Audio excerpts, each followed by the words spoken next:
why your hobbies no longer fulfill you after a spiritual awakening. As Carl Jung once said, your vision will become clear only when you look into your heart. Who looks outside dreams. Who looks inside awakes.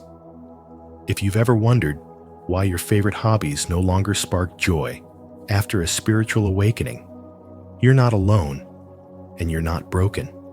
Something deeper is shifting within you, guiding you to new forms of fulfillment. This video will reveal how what once brought comfort may now feel empty, and why this emptiness is actually sacred. Have you experienced this sudden disinterest in the things you once loved? Share your journey in the comments. We'd love to hear your story. Let's explore this powerful transformation together. 1. Loss of interest is a sign of awakening, not decline. When the hobbies that once brought you joy suddenly feel empty, it's not a sign that you're lost. It's a sign that your soul is waking up. After a spiritual awakening, what once lit you up begins to flicker, then fade, and eventually disappear into silence. Not because you are broken or unmotivated, but because the internal architecture of your life is being dismantled and rebuilt. Carl Jung reminds us that this is not dysfunction, it's transformation. What you are experiencing is the unraveling of ego attachments that once gave you identity, pleasure, or validation. Your ego loved being the artist, the musician, the achiever. But now, your soul demands something deeper. In the realm of spirituality, this loss of interest is not a void. It is an invitation, a portal, a reorientation of your entire being towards something more authentic. And yes, at first, it feels like grief. You might mourn the version of yourself who used to be excited about those things. But that's not the end. It's the threshold. Your energy is no longer content with surface-level stimulation. It's being pulled towards soul-level resonance. In the noise of modern life, where hobbies are often tied to productivity, escape, or performance, this disinterest can feel alarming. You may question your drive, your passion, even your identity. But this pause is not failure, it's wisdom. The psyche knows when it's time to grow beyond the container it once lived in. Your mind may resist, but your spirit already knows. You're no longer satisfied with hobbies that distract. You crave presence, meaning, and depth. You crave truth. That is why scrolling endlessly, binge-watching shows, or even reading certain books no longer feels nourishing. Because your soul now requires experiences that align with your awakened self. Stillness, nature, journaling, deep connection, divine solitude. These are not new hobbies. They are expressions of your spiritual evolution. They are reminders that you are no longer seeking pleasure outside of yourself, but peace within. Carl Jung taught that when the unconscious rises into the light of awareness, it dissolves the illusions we once lived by. That's what's happening to you. You are no longer playing roles that made you feel safe, but small. You are no longer performing joy. You are searching for the real thing. And that search requires letting go. It requires surrendering to the unknown, where fulfillment no longer comes from doing, but from being. So instead of trying to force yourself back into old passions that no longer fit, allow this stillness to refine you. Let this discomfort be your teacher. You are in sacred territory, now the space between what was and what will be. And even if you can't yet name what's next, your soul is already creating it. Your spiritual awakening has rewritten the script of your life, what felt like boredom was actually a signal. You've outgrown your former self. You've outgrown the ego's games. And what awaits you is not a replacement hobby, but a deeper expression of truth that only the awakened can recognize. Are you starting to feel disconnected from your old passions? That's not a breakdown. It's a breakthrough. If you're ready to embrace your spiritual awakening, comment below, "I am awakening," to honor this shift in your journey. 2. Hobbies were often extensions of the ego or persona. Before your spiritual awakening, many of the hobbies that once defined you were not just about joy or relaxation. They were deeply intertwined with your identity, your ego, and the image you projected to the world. You might have seen yourself as the athlete, the musician, the bookworm, or the creator, and those titles carried social value. They offered you a role to play, a way to feel seen, admired, or accepted. But as Carl Jung revealed, much of what we call identity is simply the persona, a carefully crafted mask we wear to function in society. These hobbies often served to uphold that mask. They helped you avoid uncomfortable emotions, gave you validation, and made you feel temporarily in control. Yet they weren't necessarily aligned with your soul. They were aligned with your survival. And that's why, after a spiritual awakening, something profound shifts. You begin to feel an internal disconnect from the things that once brought you joy. The colors fade. The excitement dulls. It's not because you're lazy, broken, or losing interest in life. It's because your consciousness is expanding. Your spirituality is evolving, and your soul is waking up to a deeper longing. What once felt meaningful now feels like a costume you've outgrown, a game you no longer wish to play. The ego wants to cling to those old identities, but the soul is calling you forward. It's calling you to release the attachments that no longer serve your spiritual development. Suddenly, productivity, for the sake of proving yourself, feels empty. Seeking approval feels exhausting. And hobbies that were once distractions now feel like detours. This shift can feel disorienting, even painful, because you're letting go of pieces of yourself that once kept you stable. But the truth is, you're not losing yourself. You're shedding illusions. You're not becoming less. You're becoming real. In this sacred unraveling, your inner world begins to crave authenticity over performance, depth over entertainment, presence over perfection. You may enter a period of stillness where nothing external excites you, and that's okay. This is your psyche recalibrating, reorienting you toward a life of purpose rather than pretense. You might find new passions arising, quiet ones, meaningful ones like sitting in nature, journaling your truth, creating not to impress, but to express, healing not just others, but yourself. These are not hobbies of the ego. These are rituals of the soul. They don't inflate your persona. They nourish your being. And even if you don't yet know what your new path looks like, trust that this emptiness is not a void. It's a sacred clearing. The space where your next chapter will be born. Your spiritual development is not here to take away your joy. It's here to purify it. And the loss of interest in old hobbies is not the death of your passion. It's the beginning of your awakening.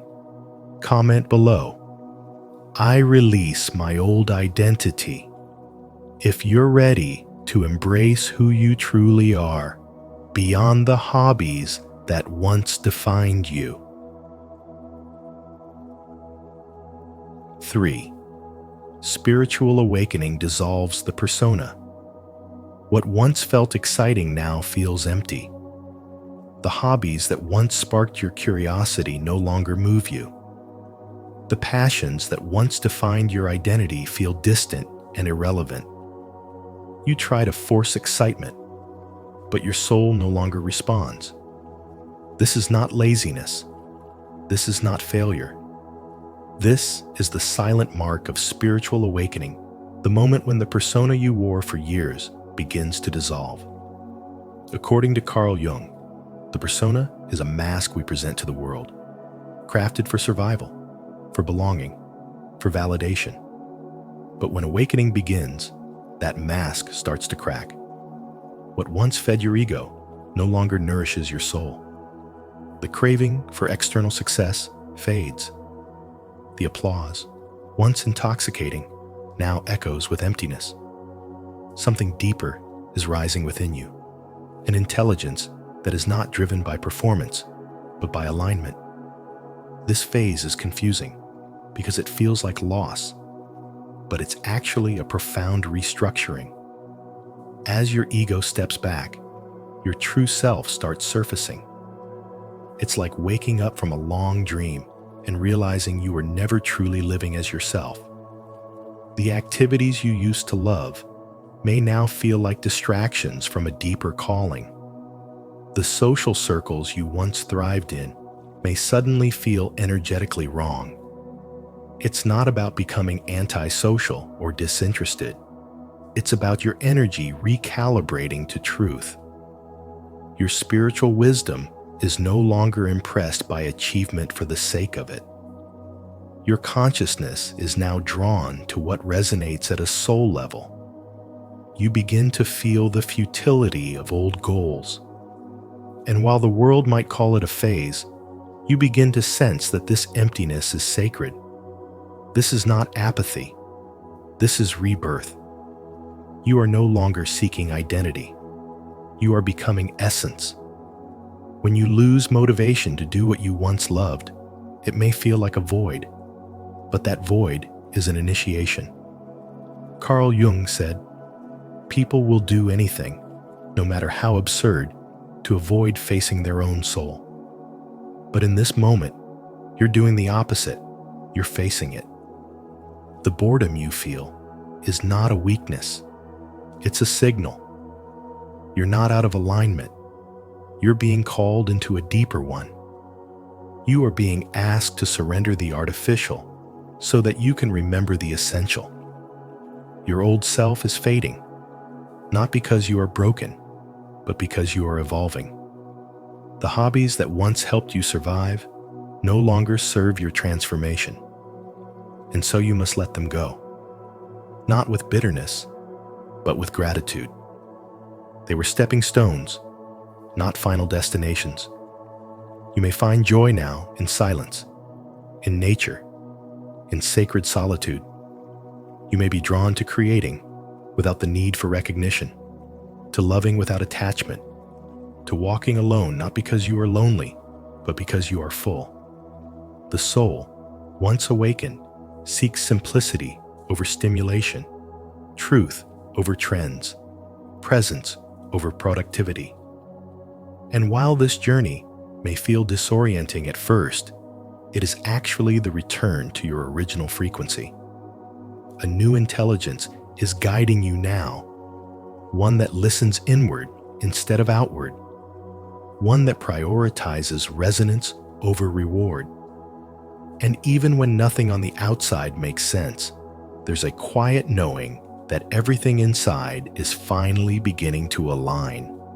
If this truth resonated with you, don't forget to like, subscribe, and share your reflections in the comments below. Let's continue uncovering secret number 4, together on this journey of spiritual wisdom.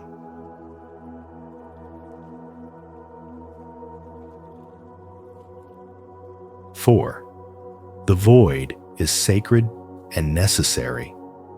The emptiness that follows a spiritual awakening isn't failure, it's transformation in its most sacred form. When your old passions, hobbies, and routines begin to dissolve, it's not because you're lost or broken. It's because you're being stripped down to your essence. What once felt vibrant and fulfilling now feels hollow, not because it lacked meaning, but because it no longer matches the frequency of your evolving soul. Carl Jung called this the psychological nigrado, the death of the former identity, where the ego dissolves, illusions fall away, and the psyche descends into the symbolic underworld to prepare for rebirth. In mysticism, this same passage is known as the dark night of the soul, a sacred space of silence and disorientation, where the old self dies and the new one has not yet been born. You feel it as a void, as boredom, as spiritual fatigue. But in truth, it is an initiation. You are shedding borrowed dreams. You are releasing attachments to who you thought you had to be. You are stepping into the unknown, and the unknown, by its nature, feels empty before it feels full. This in-between stage is not a collapse, it is liminality. It is where your soul stands between two worlds. The you who chased validation through productivity, or found comfort in hobbies that once defined your sense of purpose, is quietly dissolving. And what is emerging in its place is not another identity to cling to, but an awareness, spacious, quiet, deeply intelligent. The soul begins to crave less stimulation and more solitude. You no longer need to be entertained because you are starting to hear your own inner voice for the first time. And it is soft, so soft that noise must fall away for you to hear it. The truth is, we've been conditioned to run from silence, to fill every moment with sound, to treat stillness as stagnation. But spirituality is not about constant doing. It is about becoming deeply present to what is. And in that presence, your old hobbies, once designed to distract, numb, or validate, begin to dissolve. Not because they were wrong, but because your inner world has outgrown their purpose. Carl Jung warned that becoming conscious is not comfortable. There is no coming to consciousness without pain, he wrote. The pain of losing interest in things that once gave you joy is part of that awakening. It is the disintegration of your former identity. And while it feels like emptiness, it is actually sacred preparation. The void is not a blank space. It is a fertile ground where the deeper layers of your being are cultivated. In the silence, your intuition sharpens, your awareness deepens, and your sense of identity becomes less about what you do and more about what you are. This is spiritual wisdom, the intelligence of the soul choosing presence over performance, wholeness over distraction, and alignment over achievement. When nothing excites you anymore, it's a sign you are being invited to go deeper, to stop performing and start listening, to rest in the discomfort without rushing to escape it. You are not lazy. You are not broken. You are in the sacred womb of transformation. And like all births, it is dark before the light. What feels like loss is actually a return. What feels like disinterest is a recalibration. And what feels like boredom is the beginning of stillness. You are being pulled out of the matrix of busyness and back into the truth of your being. Let yourself be bored. Let yourself feel lost. Let yourself sit in the quiet, because it is in this quiet that you will begin to hear the voice of your soul. And that voice will not shout, it will whisper. It will not entertain, it will guide. And when you finally follow it, you'll realize that losing interest in the world was how you finally found yourself. 5. Hobbies were often coping mechanisms. The hobbies you once turned to for comfort, distraction, or even a sense of identity were often not purely rooted in joy or creativity, but were subtle coping mechanisms designed to soothe deeper emotional wounds, loneliness, anxiety, the need to feel important, or the fear of insignificance. Without realizing it, you may have used music to drown out the silence of emotional emptiness, fitness routines to suppress inner restlessness, or constant productivity to avoid confronting the feeling that simply existing wasn't enough. These habits were never just about passion. They were protective veils your psyche wrapped around unhealed parts of yourself. But when a spiritual awakening begins, it does not gently tap at the door of your awareness, it cracks it wide open. As Carl Jung profoundly warned, one does not become enlightened by imagining figures of light, but by making the darkness conscious. In that moment of awakening, the very distractions that once helped you survive begin to feel like illusions. The same hobbies that once lit you up begin to feel emotionally flat, disconnected, and strangely foreign. Not because they were fake, but because they were tied to a version of you that is now dissolving. Spiritual development demands truth, and truth often requires subtraction before expansion. Your soul is now inviting you to witness what lies beneath the surface of unprocessed grief, internal conflict, forgotten dreams, or suppressed desires. And instead of running from these with a paintbrush or yoga mat, you're now being asked to sit with them, to understand them, to let them be seen. What you're experiencing isn't a loss of joy, but the loss of illusion.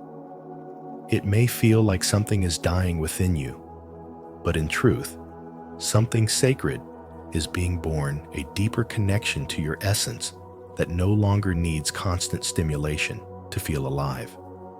As your consciousness expands, so too does your discernment of what truly nourishes your spirit.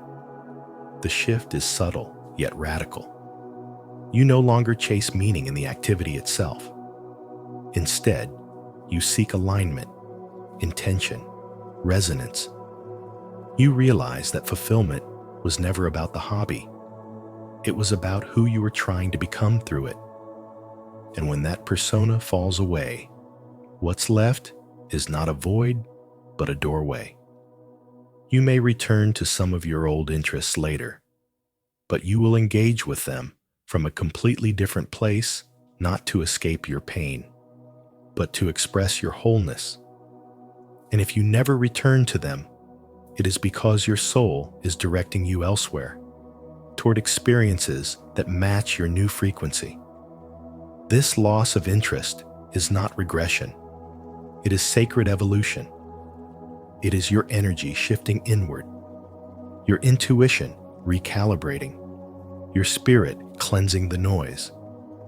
In a world addicted to doing, your sudden disinterest becomes a radical act of being. You are no longer the person who needed those coping tools. And as you shed those layers, you become more yourself than ever before. This is the paradox of spiritual awakening.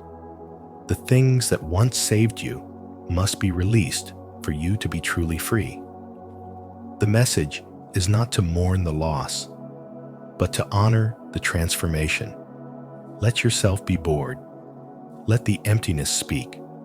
Let your soul lead you somewhere you've never been, not to distract, but to remember who you truly are beneath all the noise.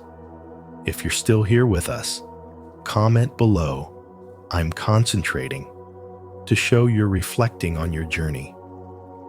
Your voice helps us connect deeper. And if this resonated, don't forget to like, subscribe, and turn on the bell so you never miss insights like these from spiritual wisdom. 6. This is the path of individuation. Carl Jung taught that the loss of joy in hobbies after a spiritual awakening is not a sign that something is wrong with you. It's a sign that something much deeper is being born. When you begin to awaken, the identity you once clung to starts dissolving, and with it, the desires, distractions, and ego-driven pursuits that used to bring you pleasure lose their grip. That's why the hobbies you once loved can suddenly feel lifeless, empty, even pointless. You're not lazy. You're not broken. You're simply no longer available for anything that doesn't align with your deeper truth. The things that once fueled your excitement were often extensions of your old self, the version of you who still needed validation, applause, and external structure. But now, something else is awakening, something sacred, intelligent, and ancient inside you. And it refuses to be fed by ego. It's hungry for meaning. This is the path of individuation, the sacred journey of becoming your undivided self. According to Carl Jung, this stage can feel like a death. You begin to mourn your former self, not because it was bad, but because it was small. The passions you once pursued no longer satisfy you because they were often compensation's ways to avoid sitting with your own soul. But now you're here, stripped of distraction, face to face with your own essence. And that's why this emptiness matters. It's not a void to be filled. It's a silence to be honored. You are not meant to immediately replace the old with something new. You're meant to dwell in the stillness until what arises is true. And when it does, creativity returns not for performance, but for expression. Passion returns not for praise, but for alignment. And the difference is spiritual intelligence. Carl Jung once said, "The privilege of a lifetime is to become who you truly are." That privilege begins here in the quiet, in the absence of excitement, in the dismantling of everything that once defined you. Your hobbies may have given you a sense of identity, but now your identity is shifting. No longer defined by output or productivity, you begin to recognize that being is enough. You become curious about who you are without your roles, without your achievements, without your mask. This is not the end of joy. This is the rebirth of joy that flows not from ego gratification, but from soul alignment. The spiritual wisdom that's emerging through you doesn't need stimulation. It needs spaciousness.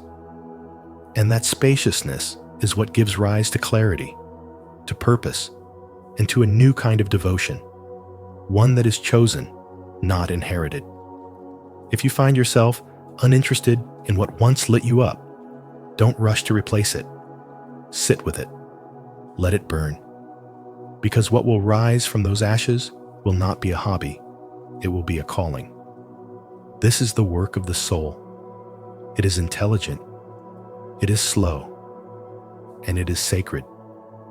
You are not losing yourself. You are meeting yourself, perhaps for the first time. 7.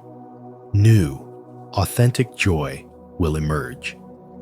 After a spiritual awakening, you begin to sense that something has shifted inside you so profoundly that even the hobbies you once adored begin to feel empty. It's not that you've become lazy, apathetic, or lost your passion. It's that your soul has outgrown the need for surface-level stimulation. The activities that once gave you purpose were often tied to the identity your ego had constructed. The achiever, the performer, the pleaser, the one who needed recognition to feel worthy. But as Carl Jung once said, the privilege of a lifetime is to become who you truly are. And when that becoming begins, your inner compass recalibrates. No longer satisfied by distractions or external praise, You begin to crave something deeper, something real, something aligned with the truth of your evolving self. You stop seeking hobbies as a means to escape, compete, or impress, and instead, you begin choosing experiences that nourish your inner world. A walk in nature transforms from a daily routine into a spiritual dialogue with life itself. Picking up a paintbrush becomes an act of meditation, not a performance. Journaling shifts from a productivity hack into a sacred portal of self-communion. You are no longer interested in doing for the sake of being seen. You now crave the authenticity of being without having to prove it. This is not depression. It is detachment from the false.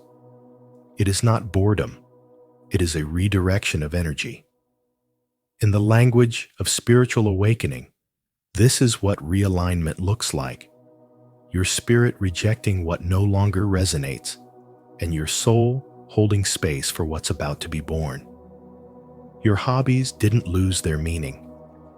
You simply grew beyond the version of yourself that needed them to feel whole. You are learning that stillness is not idleness, that silence is not emptiness, and that presence is the new productivity. You begin to protect your energy like gold, because you now realize your joy is sacred and your time is a temple. And what flows from that sacred space is no longer a need to perform, but a desire to express, to heal, to connect. You no longer need applause to validate your existence, because you have remembered your worth is not earned, it is inherent. Carl Jung warned that transformation is not about improvement, but integration. And this is the integration, knowing that fulfillment arises not from what you do, but from how true you are while doing it. In the modern world, we're conditioned to turn every passion into profit and every hobby into hustle. But once you awaken, your spirit will rebel against the pressure to commodify your joy. You will reject the belief that your value lies in output. You will feel the urge to disappear, not to escape life, but to return to yourself. And in that sacred disappearing, you will discover the hobbies that rise from your soul, not your ego. They may look quiet to the outside world, gardening, dancing alone, sitting in silence, but they will carry the frequency of freedom. And freedom is the highest form of fulfillment. You are not lost. You are returning. You are not empty. You are clearing space. You are not done. You are just beginning with a new definition of joy, one that whispers instead of shouts, one that nourishes instead of drains. And in that quiet rebirth, you will realize your new life doesn't need to look impressive. It just needs to feel real. 8. Practical advice. When your spiritual development deepens, there comes a quiet unraveling, subtle yet powerful, where the activities that once made you feel alive no longer ignite the same spark. It's not because you've become numb or unmotivated, but because your soul has evolved beyond surface-level stimulation. What once felt nourishing now feels hollow. You pick up the guitar, brush, or book, and where there was once joy, there is now a silence, a pause, an emptiness that can't be filled with old rhythms. Carl Jung spoke to this transformation when he said, "We are not what happened to us. We are what we choose to become." And in the crucible of spiritual awakening, you are no longer choosing identity through performance. You are choosing essence through presence. This internal shift is not a breakdown, but a breakthrough. It is the psyche calling you inward, asking you to separate the soul's voice from the ego's echo. And this separation, though uncomfortable, is the sacred beginning of living in alignment with who you really are. So when the familiar no longer fulfills you, don't panic, pause.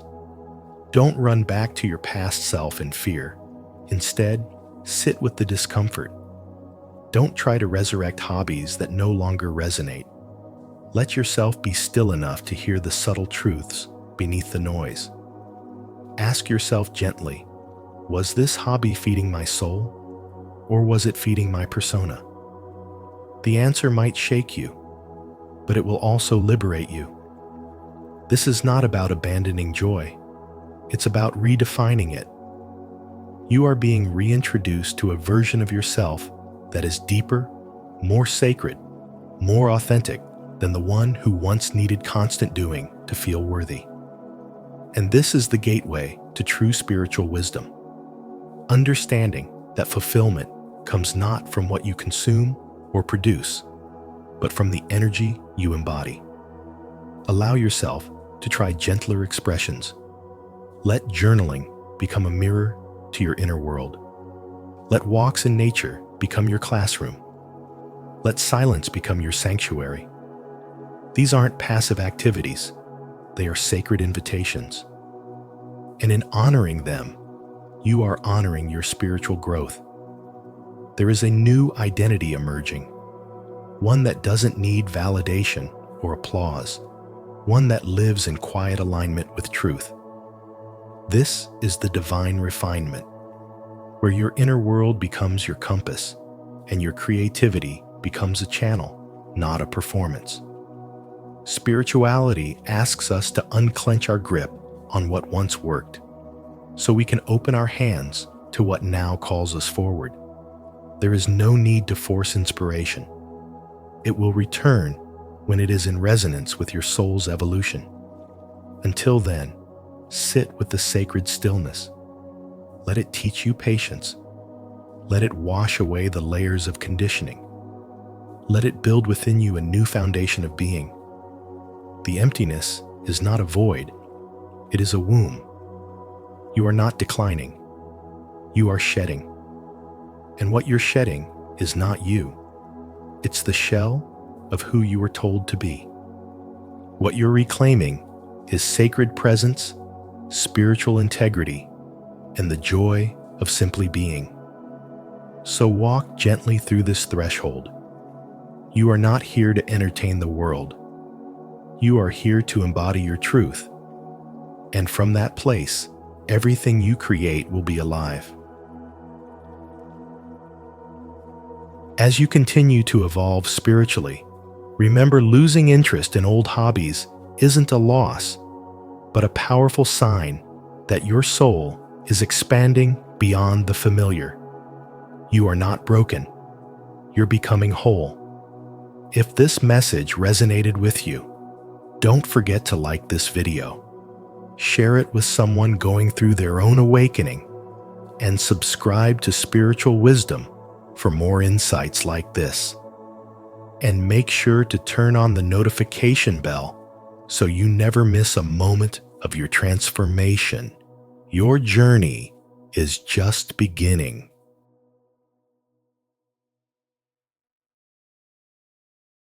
Carl Jung reveals the hidden trick to instantly shift power. True power is often quiet, Carl Jung once said. And in today's world of noise and dominance, that truth couldn't be more relevant. What if the real shift in power doesn't come from control, but from presence? How you hold your silence, how you hold your gaze, how you hold yourself. In this episode of Spiritual Wisdom, we reveal Jung's hidden insight into how power can be instantly shifted not through force, but through inner authority. As you listen, ask yourself, how do you show up when no one is watching? Share your thoughts in the comments. How do you shift the energy in a room without saying a word? 1. Power in everyday interactions is subtle and psychological. Power doesn't always scream. It often whispers, and in those whispers lies a force far greater than dominance. In daily interactions, we are constantly engaged in an invisible psychological dance, a quiet struggle for influence that doesn't rely on raised voices or aggressive tactics, but instead on presence, perception, and restraint. Carl Jung illuminated the hidden mechanisms of this power, revealing that true control isn't about overpowering others, but mastering oneself. The ego is quick to respond, eager to win, obsessed with being right. But real power emerges when you resist the urge to react and instead choose stillness. In conversations, disagreements, and even passing glances, people unconsciously test one another's center of gravity. They gauge how easily you can be pulled off balance. But the spiritually awakened understand that silence is not passivity, it is precision. It is the art of staying rooted while others sway, of choosing intentional non-reaction over emotional entanglement. In a world addicted to validation, silence becomes rebellion. And in that rebellion, you reclaim the authority over your own energy. Spirituality teaches that energy is currency. Every reaction you give is a transaction, and too often, people bankrupt themselves emotionally by overinvesting in battles that don't deserve their presence. But the one who has learned to pause, to observe before responding, is the one who owns the room, not because they seized it, but because their vibration naturally commands it. Jung reminds us that the unconscious drives our behaviors, especially in moments of stress or conflict. When someone insults you, tests you, mocks you, it is not just about what they said, but what part of you feels the need to prove itself. And if that part is still wounded, it will scream to be heard. But if you've done the work, if you've healed, reflected, and awakened, you'll find that you don't need to fight back. Your non-reaction becomes your mirror, reflecting back to them their own chaos, their own noise, their own need for control. This is not just emotional maturity, it's spiritual alchemy, the ability to transmute tension into clarity, attack into peace, noise into wisdom. Power, then, is not about how many words you speak, but how deeply you listen. It's not in your ability to dominate, but in your willingness to remain centered when others lose themselves. When you stop explaining yourself to those committed to misunderstanding you. When you walk away, not out of weakness, but out of alignment, you are embodying a higher form of power, one that isn't performative, but energetic. Modern life constantly pulls us into reaction notifications, gossip, arguments, digital drama, but the spiritually awakened know how to unplug from that chaos, to retreat into the sanctuary of stillness where real decisions are made. When you practice that level of awareness, your energy becomes untouchable. You no longer respond to every jab or invitation to chaos, because you know your frequency is your fortress. The more you trust this, the more magnetic you become. People won't always understand it, but they will feel the calm, the confidence, the clarity that only comes when you no longer seek to control others, but have mastered yourself. That is the hidden trick Carl Jung reveals, not the kind of power that controls the world, but the kind that frees you from needing to. Comment below, I master subtle power. If you're ready to shift energy in every interaction with quiet confidence and spiritual wisdom. 2. Defending yourself signals weakness. Contrary to what most people believe, the moment you defend yourself, when someone criticizes you is not the moment you reclaim your strength. It's the moment you subtly surrender it. Carl Jung understood this deeply. In the realm of spirituality and spiritual development, power is not something that is shouted or proven. It is something that is remembered.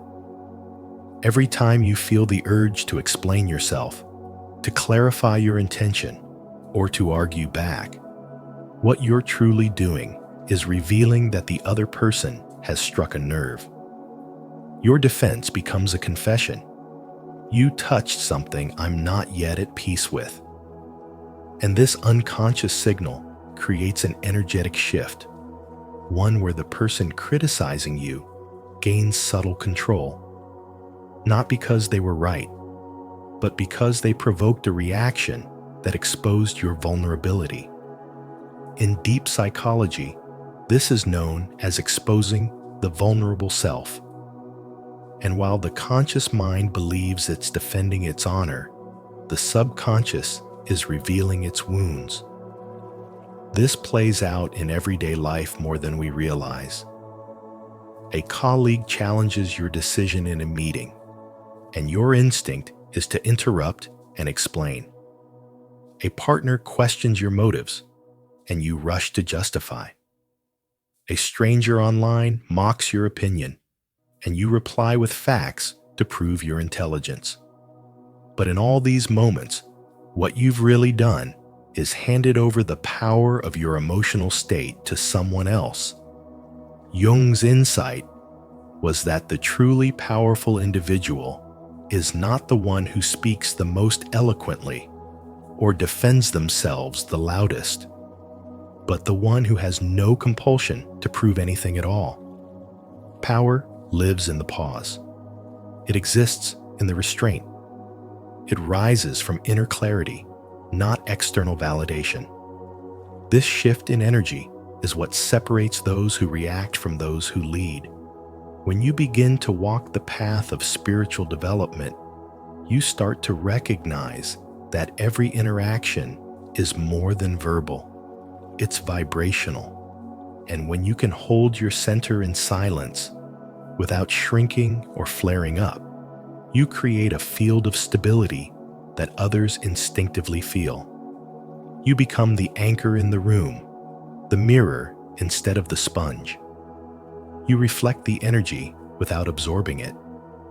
You remain rooted in your self-knowledge while others lose themselves in the noise. And this is not weakness, it's wisdom. The mature soul no longer seeks to be right. It seeks to remain aligned. The next time someone criticizes you or tries to pull you into emotional warfare, notice the space between their words and your need to respond. That space is sacred. That pause is power. Say nothing, and you say everything. Not because you're avoiding truth, but because you've outgrown the need to be reactive. Silence, in this context, is not passive. It's a signal of energetic authority. You no longer engage to win, because you've already won within. And that's what spiritual growth ultimately leads you to, a place where the opinions of others are not threats, but reflections of where they are, not who you are. In that space, your presence becomes your message, your energy becomes your boundary, and your silence becomes the loudest proof that you have nothing to defend because you've become someone who no longer plays the game. Are you ready to embrace the kind of power that speaks through calm presence, not defense? If so, comment below. I choose silence to show your commitment to inner strength and spiritual wisdom. 3. The real power lies in composure and silence. Power does not shout, and it does not rush to defend itself. True power whispers through the stillness of your presence. When someone hurls criticism at you or tries to provoke a reaction, Your strength is not measured by how quick or clever your comeback is. It's revealed in how little you need to respond at all. The real shift happens when you no longer feel the urge to explain yourself, because explanation implies permission seeking, and spiritual wisdom knows no such need. Carl Jung understood this deeply. He knew that the moment you feel compelled to defend, you've already given a part of your power away. That's why silence, when chosen with awareness, is not avoidance. It's dominance through detachment. It breaks the rhythm of conflict. It disrupts the attacker's script. It throws their ego into confusion because they were expecting a reaction, and you gave them stillness instead. Silence is not the absence of voice. It's the presence of depth. It is spiritual intelligence embodied, because in that silence, you are no longer a player in their drama. You are the observer of the entire stage. When you choose composure, you rise above the unconscious loop of reaction and resistance. That is where the subtle shift of power happens, not with noise, but with grace. Most people think authority lies in speaking louder, proving a point, or being visibly strong. But Jung taught that individuation, the journey of becoming your most whole self, requires internal clarity, not external validation. You do not need to announce your truth when your energy makes it known. In fact, when your presence is rooted in calm certainty, words become optional. The more you explain, the more you give away your center. And when you defend, it often sounds like you're confessing something, even when you're not. That's the trap. The more you try to be understood, the more you signal to others that their understanding matters more than your own alignment. But the spiritually awakened know, validation is not food. It's a drug. It's fleeting. It's addictive. And it will have you shrinking your power just to keep the peace. But composure says, I am the peace. You are not rejecting the other person. You are choosing not to entertain energy that dishonors your frequency. The refusal to engage in dysfunction is not coldness. It is intelligence. In every conversation, there's an invisible exchange of energy. When you resist the urge to react, you hold the highest frequency in the room. And that frequency does not beg, argue, or tremble, it just is. That's what rattles people. Not your words, your restraint. Not your dominance, your detachment. You instantly shift power when you say nothing and mean everything.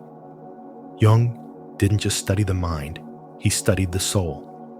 And he knew that the soul does not scream to be seen. It glows.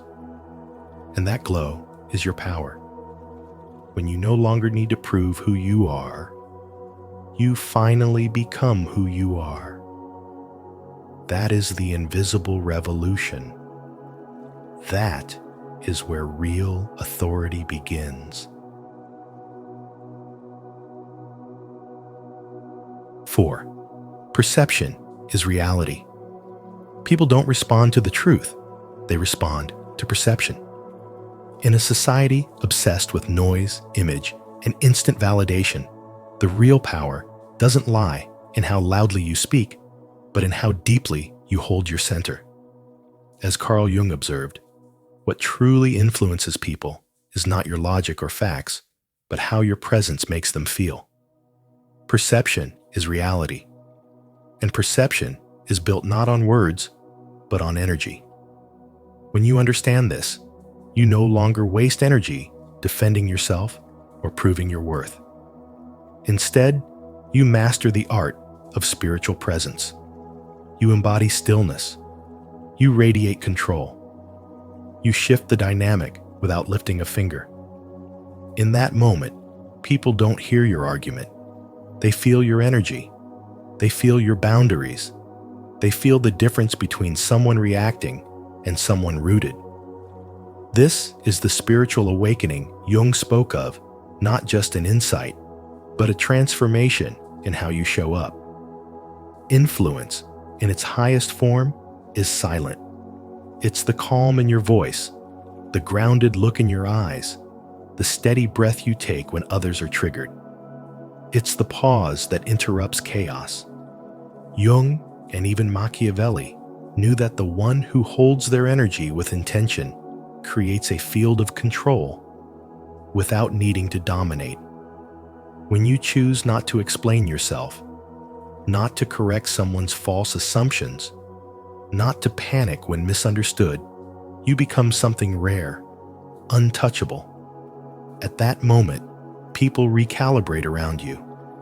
They sense there is something in you they can't figure out, and that mystery is magnetic. It draws them in. It disarms their projections. It makes you unforgettable, not because you said more, but because you said less and meant more. The power is in your restraint. This is not about manipulation. It's about emotional and spiritual intelligence. It's about knowing that your power lies in how you respond, not how you react. Most people believe they win by arguing harder, speaking faster, outwitting the opponent. But in truth, the one who doesn't flinch, who doesn't chase approval, who doesn't fight for recognition, wins. Because they're already full. They're already home within themselves. That is the invisible authority that reshapes a room. That is the kind of presence that makes people trust you, follow you, respect you, and sometimes fear you, not because of what you say, but because of what you withhold. In a spiritual sense, this is discipline. It is the quiet fire that burns away the need to be right and leaves behind only clarity, alignment, and deep peace. When you awaken spiritually, you begin to notice the subtle language of energy. You recognize that silence is not weakness, it's wisdom. That not reacting is not avoidance, it's mastery. That self-control is not repression, it's power. In relationships, in leadership, in daily life, the way you manage perception shapes the way people treat you. The way you manage your emotions shapes the way reality responds to you. You don't have to fix anyone's view of you. You don't have to correct every misconception. You don't have to argue your worth. You just have to walk with intention. Let your quiet energy carry the message. I am unshakable. That is how you shift power, not with force, but with presence. That is how you awaken not through explanation, but through embodiment.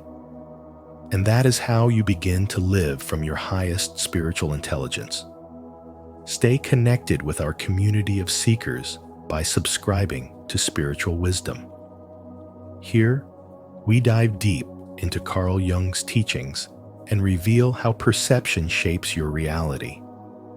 Remember, you hold the power to shift your world by shifting your awareness. 5. The power of symbolic behavior.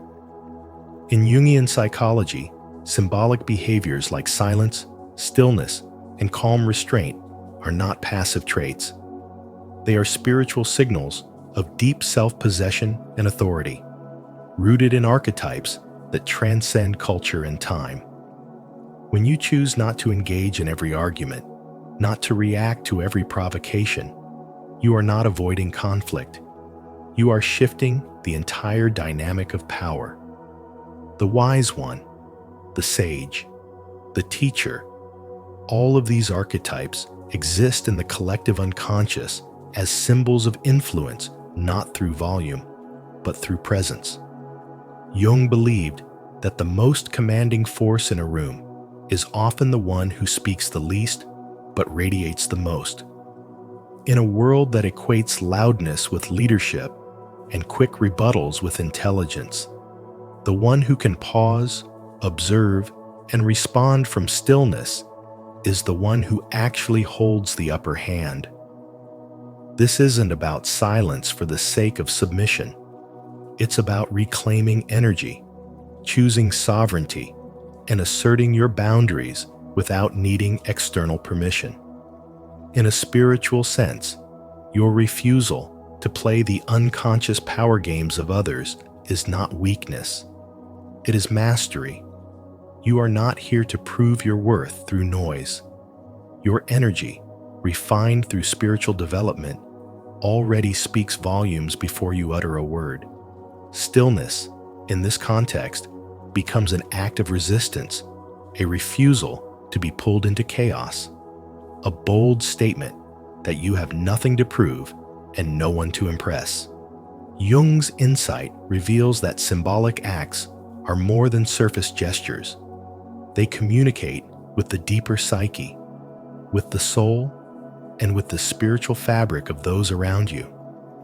When you embody calm, others subconsciously recognize it as stability. When you pause instead of retaliate, you're not backing down, you're rising above. This is the hidden trick to instantly shift power. Step out of the reactive dance, and suddenly you become the conductor of energy instead of its captive. Your spiritual evolution is revealed not through dominance, but through discernment. Power, in its most transcendent form, comes from knowing that you don't need to chase validation, and that your restraint does not lack its leadership. The more you develop spiritually, the less you feel the urge to win every conversation or assert every opinion. Your presence becomes the punctuation. You walk into a space, and people adjust without knowing why. You speak softly, and others lean in. You don't compete, you align. You don't fight, you reflect. And in that reflection, people meet parts of themselves they've forgotten. This is the invisible influence Jung understood so well, that the strongest among us are those who have mastered the inner world so completely that the outer world cannot shake them. In practical terms, this means choosing your response with intention. It means recognizing when someone is baiting you into reaction, and instead of biting, you breathe, you hold your ground, you remain unmoved, not from pride, but from power. True spiritual development isn't loud, performative, or aggressive. It's quiet, intelligent, and sovereign. It's the kind of power that makes others reflect before they speak, that disarms without attacking, that commands without needing control. And in this deep psychological and spiritual awareness, you become more than a participant in life. You become the atmosphere itself. 6. Silence as a mirror. When someone tries to provoke you, control you, or dominate a situation, most people rush to defend themselves, to respond quickly, to be heard louder or sharper. But Carl Jung, in his deep understanding of human nature and shadow psychology, reveals a far more intelligent path. Silence not as passivity, but as conscious power.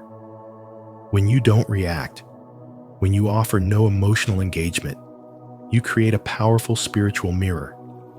That silence, steady and unwavering, exposes the true energy of the other person. Their aggression has nothing to latch onto, and so it begins to turn inward. What they see in your stillness is not compliance, but confrontation of a different kind, a confrontation with themselves. Spiritual wisdom teaches that real power doesn't need an audience. It doesn't chase validation. It simply exists, fully anchored in inner clarity. This is not about avoiding conflict. It is about transcending it. Carl Jung said, "Everything that irritates us about others can lead us to an understanding of ourselves." So when you meet tension with silence, you aren't being weak. You are allowing the other to witness their own unresolved tension without interference. You are not trying to win, but instead, you're holding the frame, and in doing so, you shift the entire power dynamic. Your silence becomes intelligence in motion. You're no longer dancing to someone else's rhythm. You become the rhythm. And the discomfort they feel, that's not your burden.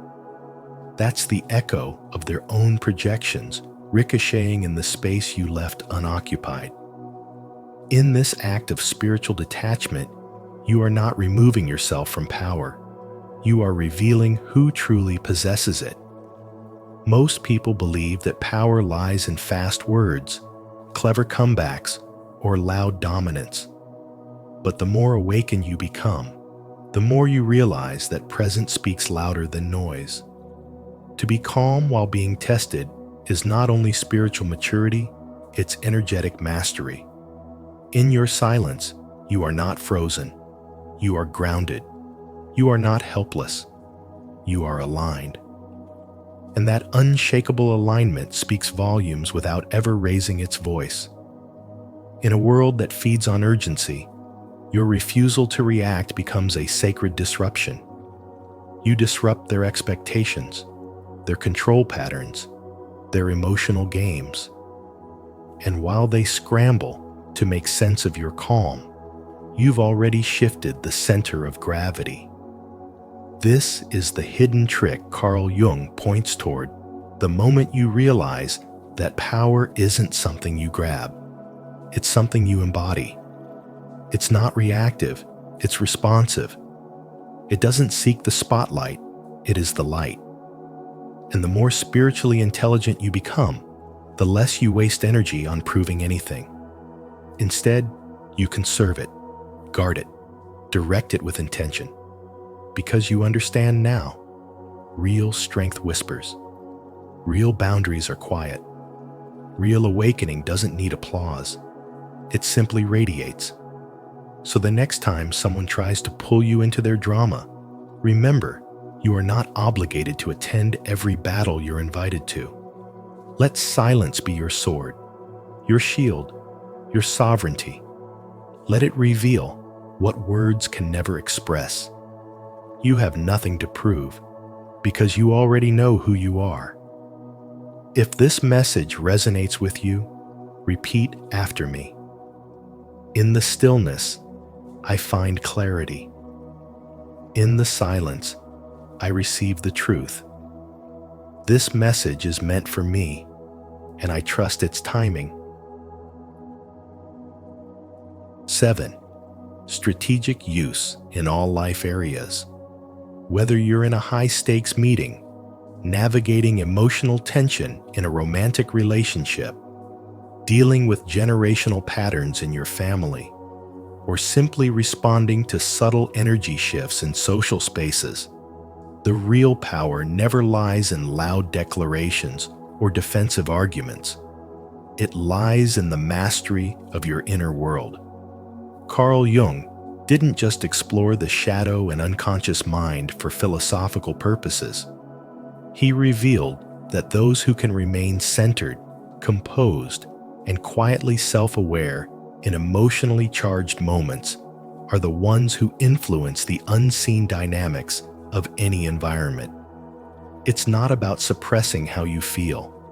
It's about spiritually awakening to a level where you can feel everything deeply, yet choose not to be driven by it. In that space of conscious restraint, you no longer react from wounded patterns. You respond from grounded intelligence. You begin to notice that people lean in, not because you're loud, but because you're anchored. When chaos arises, you don't dissolve into it, you transmute it. You're not playing the same game as everyone else anymore. You've remembered who you are. This spiritual wisdom shows up in the most ordinary moments. Someone tries to bait you into conflict, you breathe. Your partner projects their pain, so you stay soft but solid. Your boss questions your ideas. You don't shrink, and you don't over-explain. You let your energy speak before your words do. There is a sacred intelligence in this kind of silence, a psychological elegance that transcends ego battles. Jung understood that beneath all forms of domination and power plays is a hidden fear, and those who face their shadows no longer need to dominate to feel powerful. They become alchemists of the atmosphere, changing the temperature of a room by simply entering it. This is not about being stoic in the traditional sense. This is about presence. And presence is not quiet because it's afraid presence is quiet, because it already knows. The awakened being doesn't raise their voice because their aura already holds weight. They don't compete because they already embody wholeness. They don't explain endlessly because they trust who they are without external validation. In modern life, this is a superpower. When everyone else is shouting to be heard, your silence becomes magnetic. When people are addicted to being right, your detachment becomes a mirror to their chaos. When society rewards quick comebacks and emotional outbursts, you become the rare one who knows that the most impactful thing you can do is say nothing and still shift everything.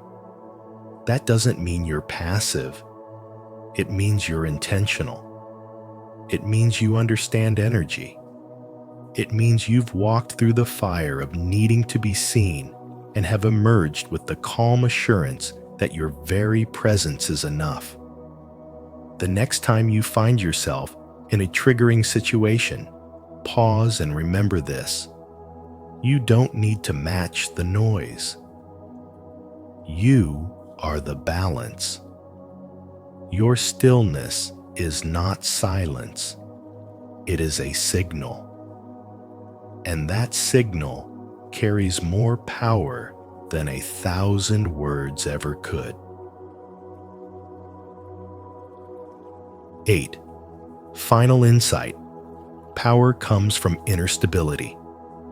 The real trick to instantly shifting power, as Carl Jung wisely revealed, lies not in overpowering others or raising your voice, but in the mastery of your own emotional responses.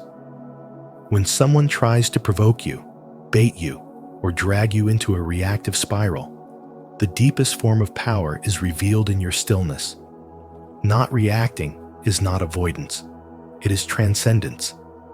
It is the ability to sit in the eye of the storm and not flinch, to witness someone else's chaos and choose not to match it.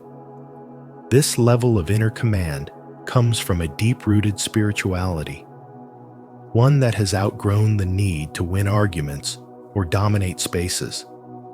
It comes from spiritual development that teaches you to respond, not react, to pause and observe, rather than be pulled into someone else's narrative.